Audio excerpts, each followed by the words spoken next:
देखिए, इस मामले में सुप्रीम कोर्ट का फैसला हो गया। कावेरी का मामला बहुत बड़ा था, जो तमिलनाडु कर्नाटक में था। अल्टीमेटली सुप्रीम कोर्ट ने जब इंटरवीन करा तो पानी देना पड़ा। दरिया जो है वो नेशनल है, किसी स्टेट के नहीं है। अगर कॉन्स्टिट्यूशन को देखें तो union list, state list, concurrent list है। ये यूनियन लिस्ट का सब्जेक्ट है, स्टेट का है ही नहीं।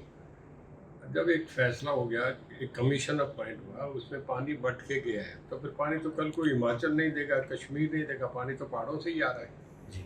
तो कभी भी फिर साउथ से तो कभी पानी आएगा नहीं। पानी तो हमेशा ईस्ट से वेस्ट को चलता है।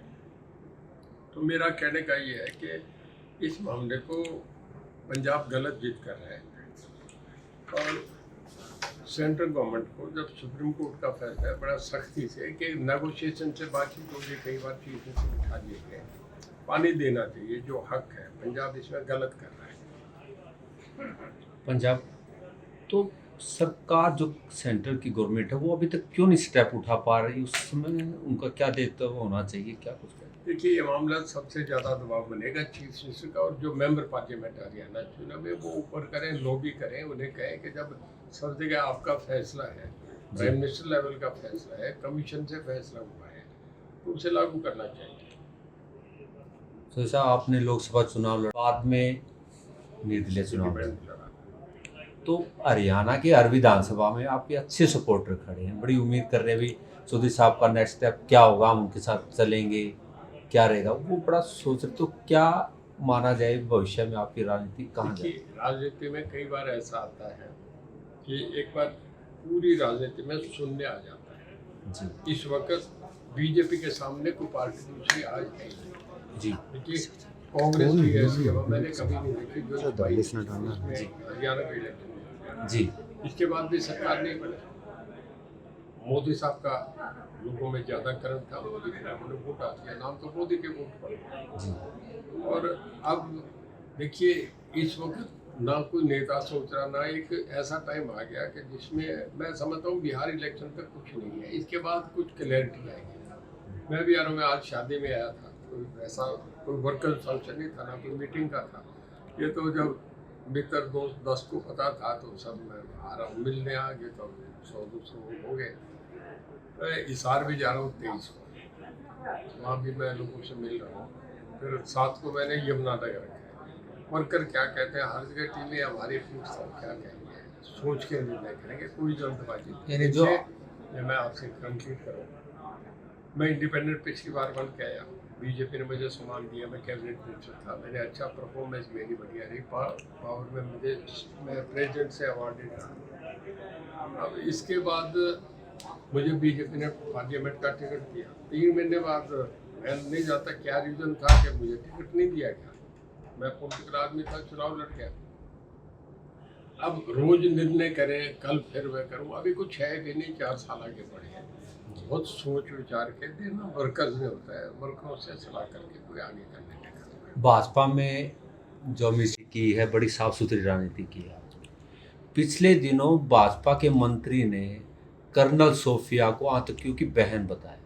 तो ये जो राजनीति किस दिशा में जा रही है, इस पे क्या कुछ कहेंगे भी? जो इस तरह की जो अमर्यादित भाषा आ रही है वो कहीं ना कहीं। देखिए, आज उस कर्नल सोफिया को हर आदमी बहुत ही इज्जत से देख रहा है।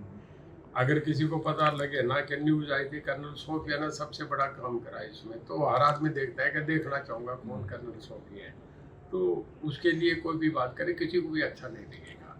आज जो भी सेलिब्रिटीज हैं जिन्होंने देश के लिए काम करा है, जिन्होंने वार में जाके अपनी जान की परवाह नहीं करके देश के लिए लड़ा, और एक महिला होके वो उसने अपना जीवन जोखिम में डाल के देश के लिए लड़ी हो, उसके लिए कोई अशोभनीय टिप्पणी किसी को भी पसंद नहीं आएगी। इवन उनके घर में बच्चों को भी नहीं है, जो कोई करेगा उसके बच्चों को भी पसंद नहीं आएगी। एक और सवाल शायद थोड़ा घुमा फिरा के दोबारा के सामने, अभय सिंह चौटाला जी, उधर से अजय सिंह चौटाला जी, आपस में कहीं ना कहीं काफ़ी कंट्रोवर्सी दिखाई दे रही है चौधरी मुक्ता चौटाला जी की फ़ोटो को लेके। आप कैसे तो उनमें तालमेल हो, आप कुछ कहना चाहेंगे इस मामले में? मैं इसे कहूँगा ये इमेच्योरिटी है, उन्होंने कर दी, मैं वो नहीं करूँगा। देखिए, जो देवलाल बहुत बड़े थे, उनकी बहुत लोगों में इज्जत थी, कोई हमारे परिवार के नहीं, समाज के नहीं, वो पूरे सभी बिरादरी के सबसे बड़े नेता थे। 2 बार उन्हें मैंडेट दिया, जो इतना बड़ा मैंडेट किसी को भी पूरे देश में नहीं मिला। स्टेट हमारी छोटी बड़ी हो सकती है, पर जो देवलाल को लोगों ने सब कुछ माना। अब उस परिवार का बाहर हल की बातें आपस में देखिए। अजय ओम प्रकाश जी का बेटा है, उसका जन्म अभी से 2 साल पहले हुआ है। उसे ये नहीं कहना चाहिए था, ये जूते की बात, ये हमारे घर के लिए शोभा नहीं देती। मुझे तो वो सुनना ही बुरा लगता है जो उन्होंने बोला। तो मैं इस पर कुछ नहीं कहूँगा, पर मेरा ये है कि बच्चों को समझ आए, उन्हें बाहर नहीं ये बातें करनी चाहिए, ये अच्छी बात है। क्या जुड़ाव है, काफ़ी नज़दीकियाँ मान जाती हैं। दूसरी तरफ कांग्रेस के अगर हम यहाँ मान के चलें, चौधरी बलवंत सिंह हुड्डा आपके सहपाठी रहे हैं, तो भविष्य में किसी को चयन करना हो, जैसे आप कार्यकर्ताओं के मन की बात भी बाप रहे हैं, तो किसे तवज्जो देंगे, भाजपा या कांग्रेस को? नहीं, देखिए मैंने आपसे बताया ना, जो भी निर्णय कर रहे थे हम पब्लिक से जुड़े हुए आदमी हैं। जी जो देवलाल कभी भी कोई फैसला करते थे, जनता का मूड क्या है वो देख के करना चाहिए। हम अपने स्वार्थ के लिए बहुत कुछ देख लिया जीवन में। जी जी 6 बार मैं कैबिनेट में रह लिया, मैं मेंबर पार्लियामेंट में रह लिया, फादर को चीफ मिनिस्टर बन दिए, भाई चीफ मिनिस्टर रह लिए, देश के डिप्टी प्राइम मिनिस्टर रह लिए। अब कोई बहुत ज़्यादा वो शौक नहीं है, इज्जत से राजनीति करूँगा। मैं पहले भी ऐसे करता रहा, अब भी करूँगा। देख मुझे कोई ये नहीं देख रहा हुड्डा साहब है कि वो है, सबसे संबंध है हुड्डा में, क्लास में जो है दोस्त है, एक अलग समझ। आज भी हमारे जन्मदिन की बधाई देते हैं, मिलते हैं, फोन पे बात होती है, 10 दिन में बात हो जाती है। हमारा कोई नहीं है, राजनीति अलग जगह। मैं ओम प्रकाश जी सगे भाई थे, आमने सामने चुनाव लड़े थे, कोई बुरी बात। पर सामाजिक तो कोई रिश्ते नहीं। जब मेरे बेटे की शादी हुई तो सब कुछ उनके हाथ से काम हुए। चलो सामाजिक चीज अलग है, वो समाज सबसे बड़ा है। चौधरी साहब, देश की राजनीति में अपनी पुरानी धाक फिर हासिल कर पाएगा? क्या कहोगे इसके बारे में? पुरानी राजनीति को क्या जननायक चौधरी देवीलाल परिवार प्रदेश की राजनीति में अपनी पुरानी धाक फिर हासिल कर पाएगा? देखिए, समय बहुत बड़ा बलवान होता है, समय अपने तरीके से चलता है। कौन आदमी उसको पहचान दे, समय इंतजार नहीं करता, उसके साथ चल पड़ता है। समय हर एक के साथ चलता है। जो देवीलाल बहुत मंजे हुए आदमी थे, लोगों से जुड़े हुए थे, उन्होंने संघर्ष करा था। मुझे बादल साहब का एक बार याद है, बादल साहब के दामाद है मजीठिया, पीछे बैठे थे। वो कहने के ये बुंदड़ साहब बैठे, ये डीन साहब बैठे, हमने जेलें काटी, कोई हिंदुस्तान की जेल नहीं जो मैंने, तब हमें राज मिला है। ये तो नए बच्चे आए, इन्हें बैठे बैठाए मिल गया।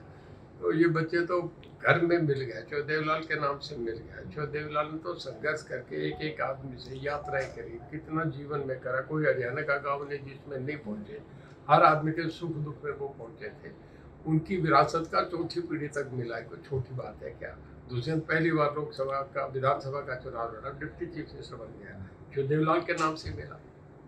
चौधरी साहब, ताओं से राय शुमारी करें, उनके मन को बाप रहे, ये टाइम पीरियड कब तक है? 1 साल, 6 महीने, 2 साल, कब तक आप अपना डिसीजन ले लेंगे? क्योंकि जो हरियाणा की सियासत है वो कहीं काफ़ी आप पे इंतजार भी कर रही है। आपका क्या ख्याल है? मैं सोता हूँ, जागता हूँ, तब भी राजनीति दिमाग में रहती है। मुझे जी। भी ये है कि कब करूँ, जी। पर मैं करूँगा जब। देखिए, फैसला बहुत संभल के सोच के करना पड़ता है। ऐसे जल्दबाजी में कभी कोई निर्णय नहीं होता। बहुत सोच के करूँगा, ये पक्का है। राजनीतिक आदमी, उसका सफर रुकता नहीं, चलता रहता है।